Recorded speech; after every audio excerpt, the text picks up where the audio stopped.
Okay, good morning to everyone. We are now in quarter four, specifically week 5 of your English 7.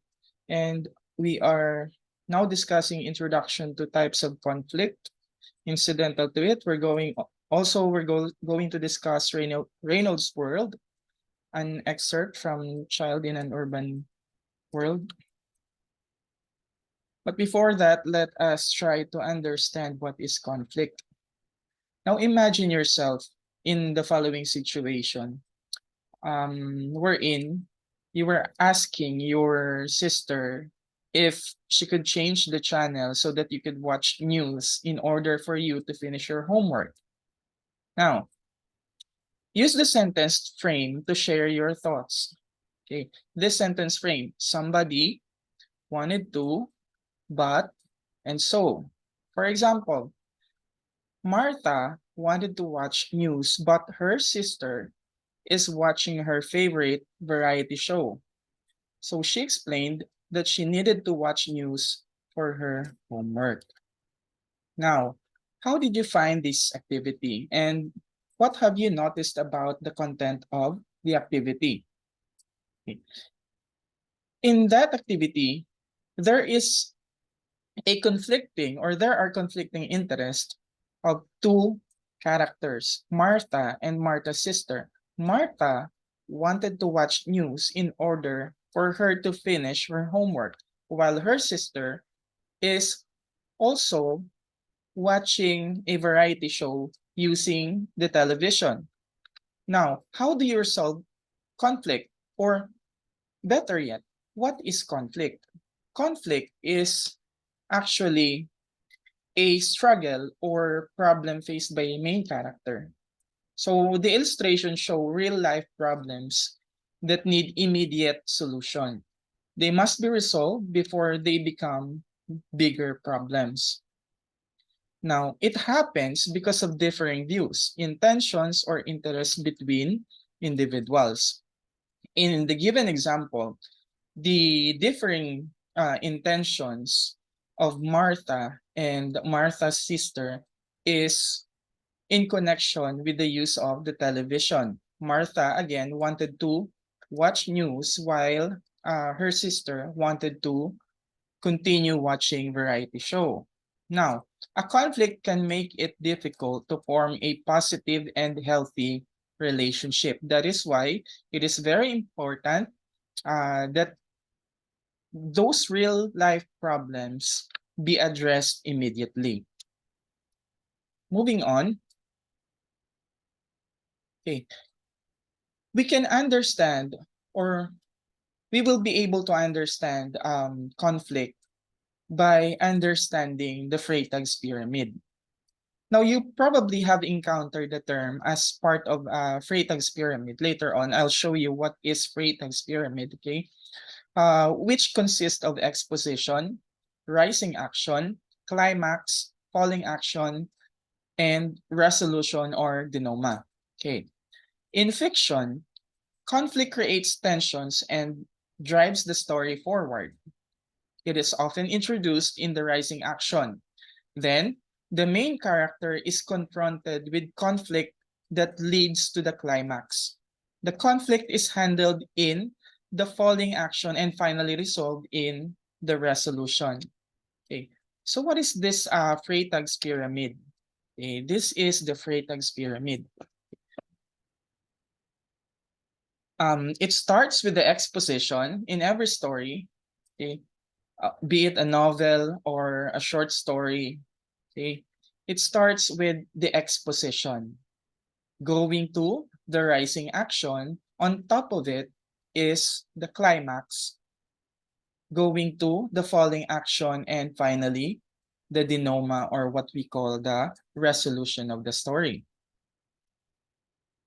Now, let us understand what is exposition as the first part of the Freytag's pyramid. Now, exposition refers to the part of the story or narrative where the background information about the setting, about the character, about the initial situation is provided to the reader.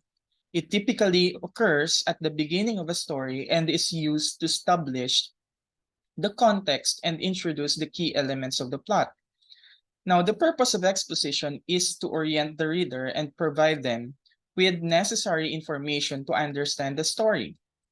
It sets the stage for the event that will unfold and help establish the overall tone, atmosphere, and mood of narrative. Okay. In terms of content, exposition can include details about the time, the place, where the story takes place, the social and cultural background, the main character and their relationship, and any relevant past that may have impact on the story. It can also be conveyed through various means, such as descriptive passage, dialogue between characters, or even through the thoughts and reflections of the narrator or the protagonist. It is important for exposition to be balanced, providing enough information for clarity without overwhelming the reader with excessive details. So there should be a balance. Okay? Once the exposition is established, the story can progress into rising action where conflicts and complications arise, leading to the development of the plot. Now, we have here an example of an exposition. I'll be reading it. Okay. The small town or the small coastal town of Seaside was nestled between rolling green hills and sparkling blue ocean. Its charming streets were lined with quaint cottages and bustling shops. The townspeople, known for their warm hospitality, had a deep love for the sea and a rich fishing tradition.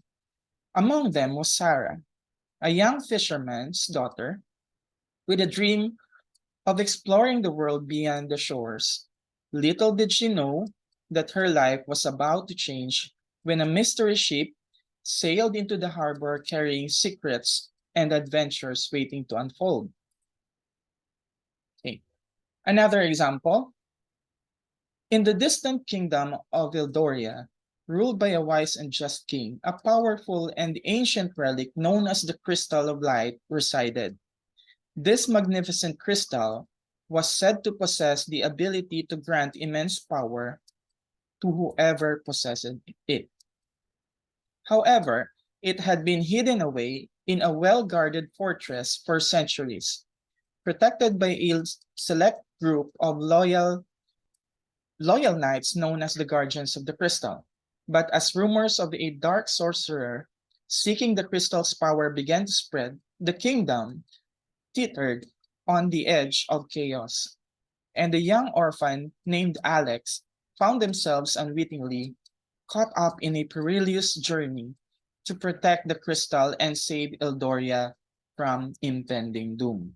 Now, as we have noticed in this example of exposition, okay, the setting or the place of the event is established. And where is it? In the example number 1, it's in the coastal town of Seaside. Okay. There's also a character named Sarah who will later on be introduced as the main character of the story. Okay. Following on the second example, of course, the setting is the kingdom of Eldoria, and the main character, of course, is Alex, and together with the guardians of the crystal. Moving on to the rising action. Rising action refers to the series of events and conflict that occur after the exposition and lead up to the climax of the story. It is the phase in the narrative where the tension, suspense, and complexity of the plot increase, driving the story forward and building anticipation for the climax. During the rising action, the protagonist faces obstacles, encounters challenges, and undergoes various experiences that propel the story's progression. These events may involve conflicts with other characters. It can be it can be internal struggles, or it can be external circumstances that hinders the protagonist from achieving his or her goal or desire. Now, why is it important that we have a rising action? No, the rising action is crucial for developing the characters, deepening the motivations, and creating a sense of urgency or excitement. It introduces complications and raises the stakes, pushing the narrative toward a critical turning point or moment of decision. As the rising action unfolds, the story becomes more engaging and dynamic. Drawing the reader deeper into the plot, it builds tension and suspense, setting the stage for the climax, which is the peak of the story and the most intense and pivotal moment in the narration. Now, once the rising action reaches its climax, the story transitions into the falling action and resolution where the conflict are resolved, loose ends are tied up, and narrative moves towards its conclusion. Example of a rising action in connection with the first example of the exposition. Okay, I'll be reading it again. Now, as the mysterious ship sailed into the harbor, whispers spread throughout the town of Seaside about its enigmatic captain and the secret it carried.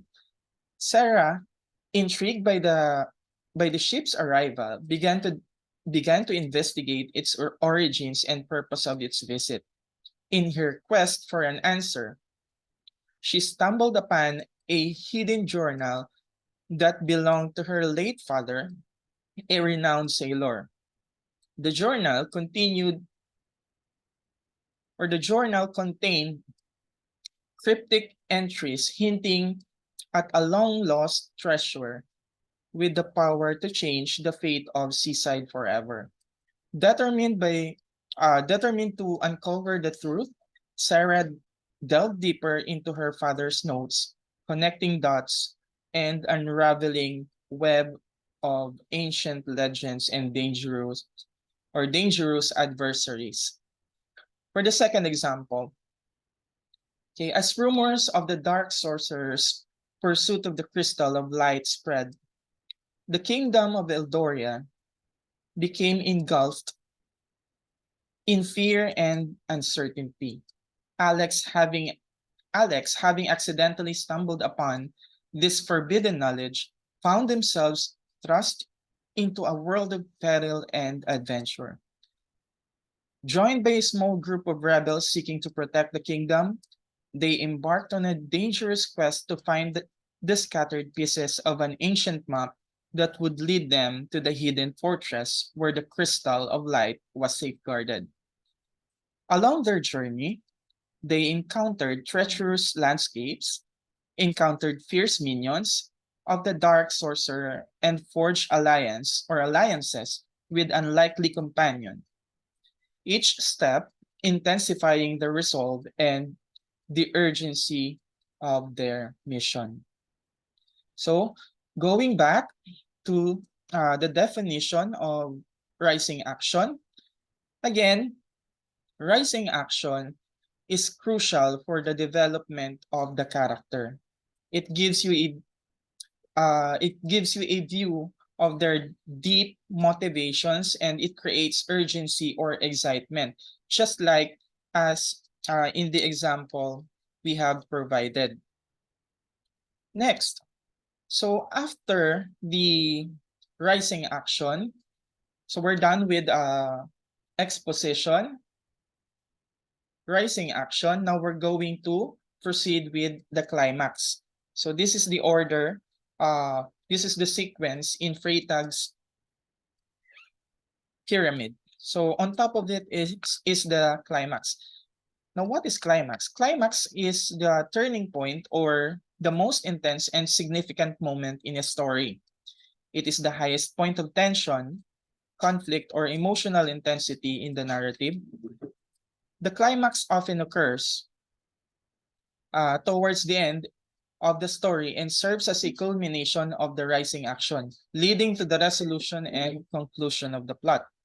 Now, during the climax, the main conflict or struggle in the story reaches its peak and the outcome becomes uncertain. It is the moment of the greatest impact of revelation where the protagonist confronts their most significant challenges or makes a crucial decision that determines the course of the story. Climax is characterized by heightened emotions, suspense, and a sense of urgency. It can involve a major confrontation between characters, a critical revelation, a life-changing event, or a dramatic twist that alters the direction of the plot. The climax often elicits strong emotional responses from reader, such as excitement, tension, surprise, or even catharsis.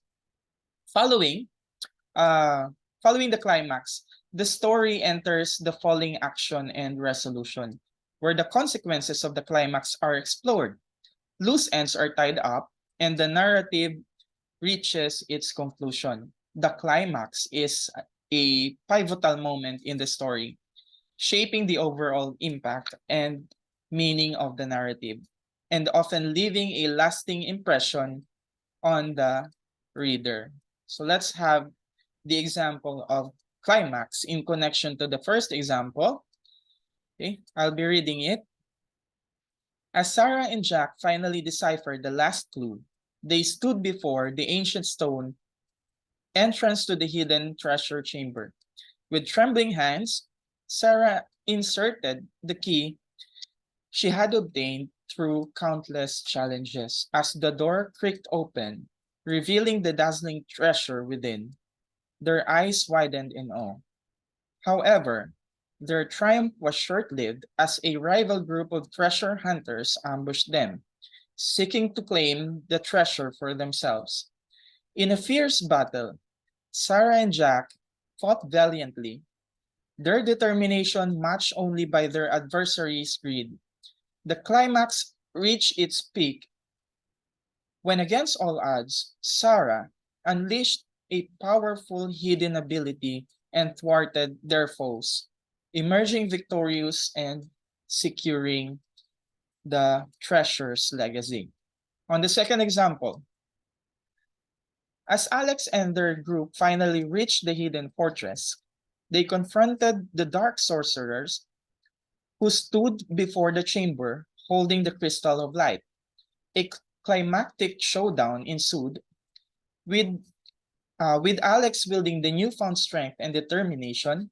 The battle raged on, each side unleashing their most powerful spells and attacks. The tension reached its climax when Alex, driven by love for their kingdom and fueled by the strength of their companions, unleashed a mighty blast of light that shattered the dark sorcerer's defense, sending shockwaves through the fortress. The crystal of light, now within reach, radiated with an intense brilliance, signifying the ultimate victory over the forces of darkness. Okay. As you can see, if we go back to the definition of climax, it is a turning point or the most intense and significant moment in the story. It is the highest point of tension, conflict, or emotional intensity in the narrative. Now, in the given two example, there had been a confrontation between the main characters and the uh, the protagonist and the antagonist. Okay. Now, during the climax, the main conflict again or struggle in the story reaches its peak. Therefore, or thereby, um, wanting the confrontation. Climax is an Climax is actually an inevitable part of the story. In every story, there will always be the maximum point, or the highest point wherein the characters um, will be conflicting, or will be facing each other to address each of their conflicts. Now, we're done with the climax, and also we have discussed the exposition, the rising action, climax, and now we are going to proceed with the falling action. What is the falling action?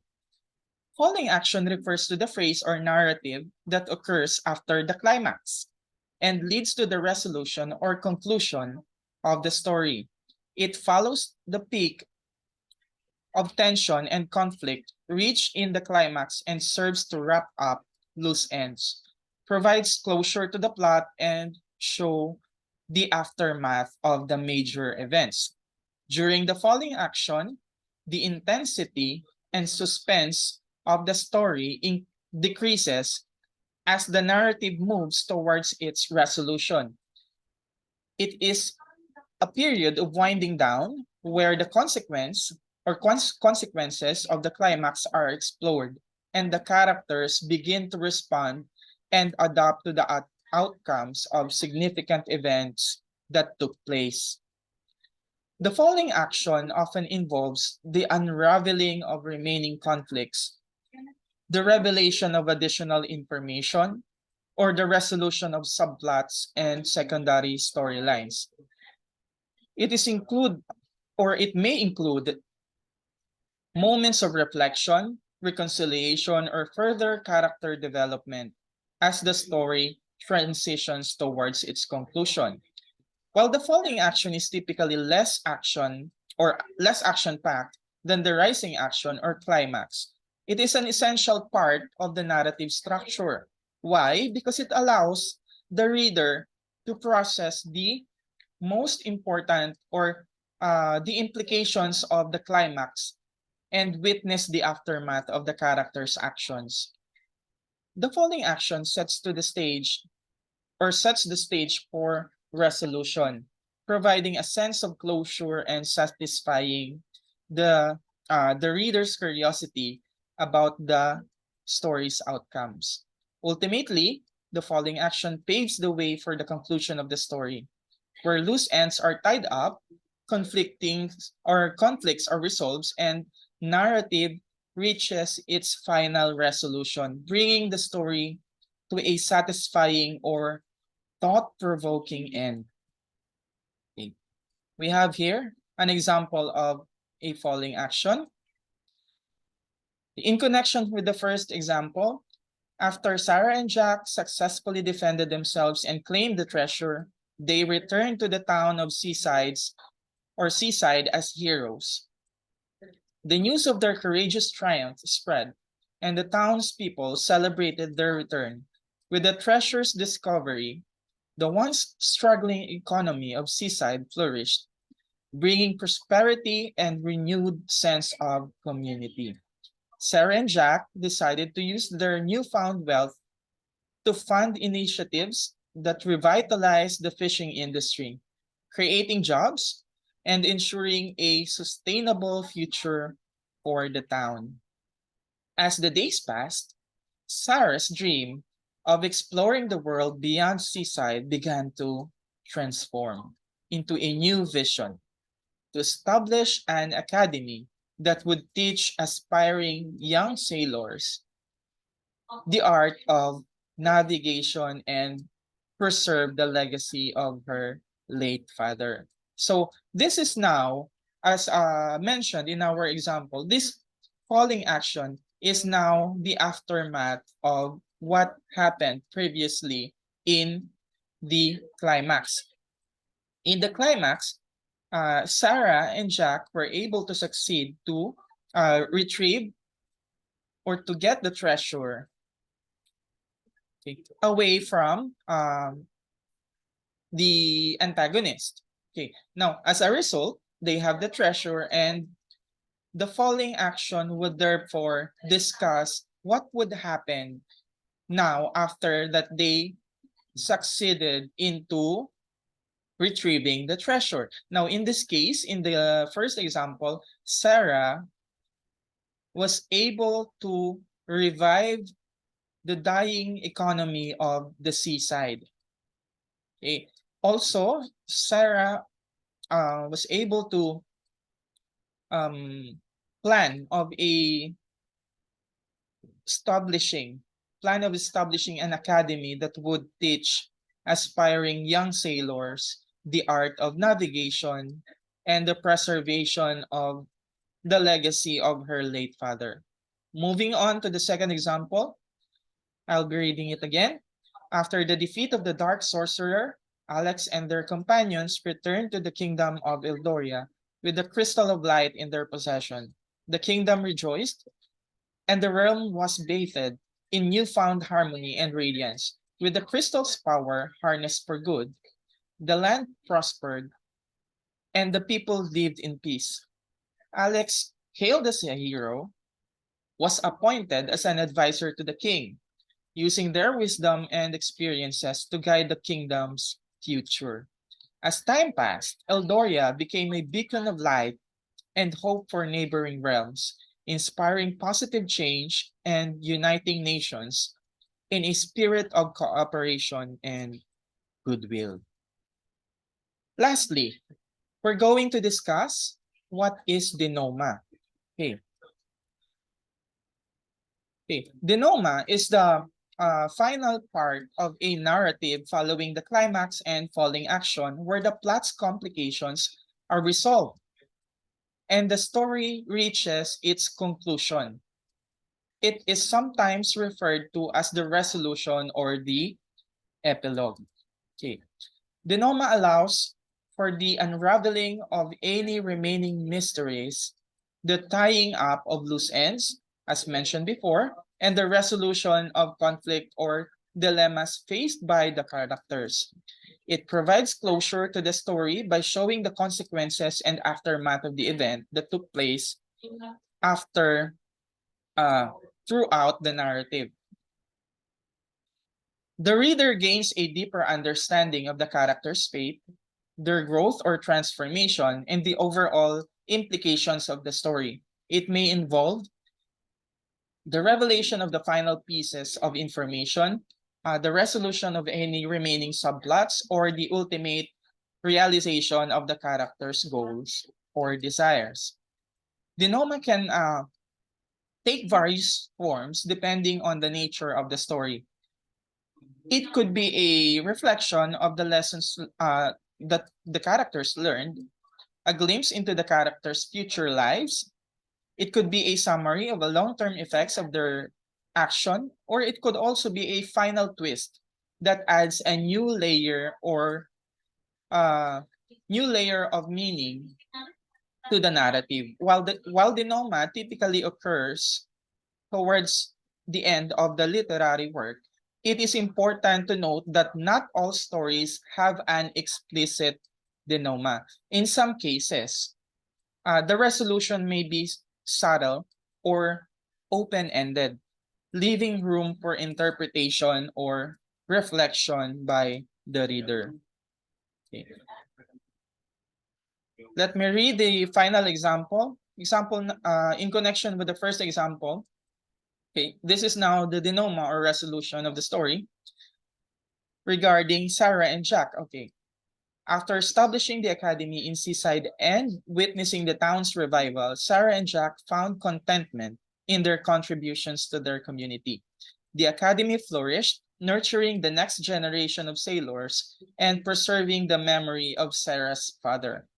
Over time, Seaside became known as a hub for maritime excellence, drawing visitors from far and wide.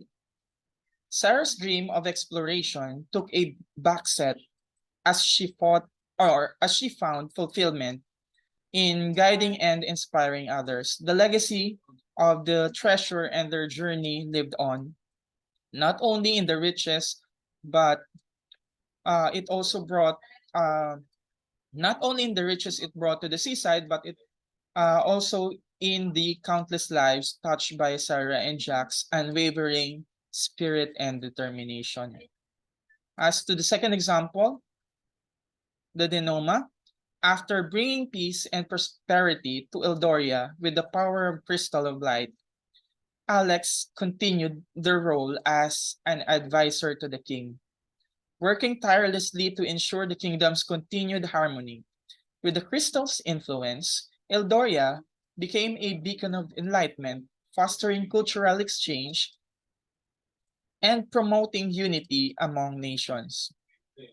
Alex's heroism and wisdom earned them the respect and admiration of the people, and their legacy endured through generation. As the years passed, the crystal's power waned, but its impact on Eldoria's history and the lessons learned from its guardianship shaped the kingdom's future, ensuring a lasting era of peace and enlightenment. Okay. So therefore, there we have the parts of the Freytag's pyramid. Again, the first one we have exposition. Next is the rising action, followed by climax, the falling action, and lastly we have denoma. Okay. Now, okay, as one of your seat work, you're going to answer this graphic organizer. Okay, using the graphic organizer above, put the parts of the story into its proper places. Now, what are these parts of the story? I will be flashing to your screen parts of stories. Okay. Now, your job is to uh, put this parts of stories using numbers into their proper position. So, for example, if you think number one is actually a, say for example, if you think this is actually a climax, you put number one into the climax box. Okay, the same you will do with the following uh, passages. Okay. Now, flashing on the first passage, you can just pause it whenever you are reading. Second passage.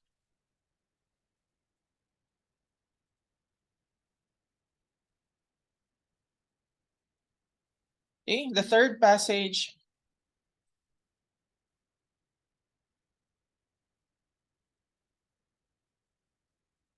The fourth one.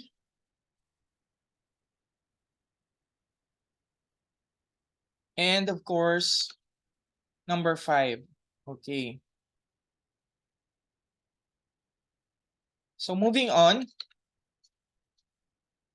Again, you're going to put just the designated numbers inside the box. You don't have to copy uh, all the passages that we have flashed on your screen. Just the number. Okay, say for example, if you think number 1 is a climax, you put number 1 or you write number 1 inside the climax or the inside the box where the climax is designated. All right, so wrapping it up, the main parts of the Freytag's pyramid, of course, we have the exposition, rising action, climax, we have the falling action, and lastly, we have denouement. Okay. Now, as part of your assignment, you're going to write a 10-liner short story Follow and label each part according to Freytag's pyramid. You're going to use, of course, 1/2 crosswise. So it states of 10-liner short story. So what does that mean? That means that you're going to write at least 2 sentences um, per parts. So 2 sentences for the exposition, 2 sentences for the rising action, 2 sentences for the climax, 2 sentences for the falling action, and of course, 2 sentences for the denouement or the resolution of your short story. Okay. So that's the end of our discussion for today. I'll be seeing you next day to check your seat works and assignment. Good morning to each and everyone.